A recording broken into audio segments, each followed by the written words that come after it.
CPM വിട്ട മുൻ councillor town hall വാർഡിൽ മത്സരിച്ചേക്കുമെന്ന് സൂചന. സമയക്കുറവും സാഹചര്യ പ്രശ്നങ്ങളും ഇനി ചികിത്സ തേടുന്നതിന് ഒരു തടസ്സമേയല്ല. ലാബ്സ് MHLന്റെ എല്ലാ സ്ഥാപനങ്ങളിലും ഓൺലൈൻ ഡോക്ടർ കൺസൾട്ടേഷൻ ലഭ്യമാണ്.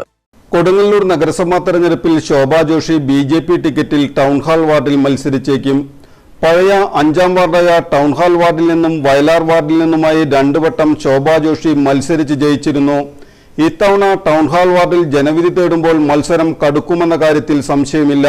നിലവിൽ തഴപ്പായ തൊഴിലാളി യൂണിയൻ CITUവിന്റെ ഏരിയ സെക്രട്ടറിയായും ശോഭാ ജോഷി പ്രവർത്തിച്ചിട്ടുണ്ട്. കഴിഞ്ഞ ദിവസം നഗരസഭയിലെ CPM കൗൺസിലർ ലീല കരുണാകരന്റെ മകൻ BJPയിൽ ചേർന്നതിന്റെ ആഘാതം മാറുന്നതിന് മുൻപാണ് CPM മുൻ കൗൺസിലറും വനിതാ നേതാവുമായ ശോഭാ ജോഷി പാർട്ടി വിട്ടത്. പുല്ലൂറ്റ് CPI പ്രവർത്തകയും ആശാവർക്കറുമായ ശ്രീദേവി അനിലും BJPയിൽ ചേർന്നു. ശ്രീദേവി 6ാം വാർഡിൽ നിന്ന് BJP ടിക്കറ്റിൽ ജനവിധി തേടും. AR ശ്രീകുമാർ തൃശൂർ സൗത്ത് ജില്ലാ പ്രസിഡന്റായതോടെ CPMൽ നിന്ന് 3ാമത്തെയാളാണ് BJPയിൽ എത്തിയത്. ആദ്യം കോട്ടപ്പുറത്ത് CPM പ്രവർത്തകനായ ആന്റണിയാണ് BJPയിൽ എത്തിയത്.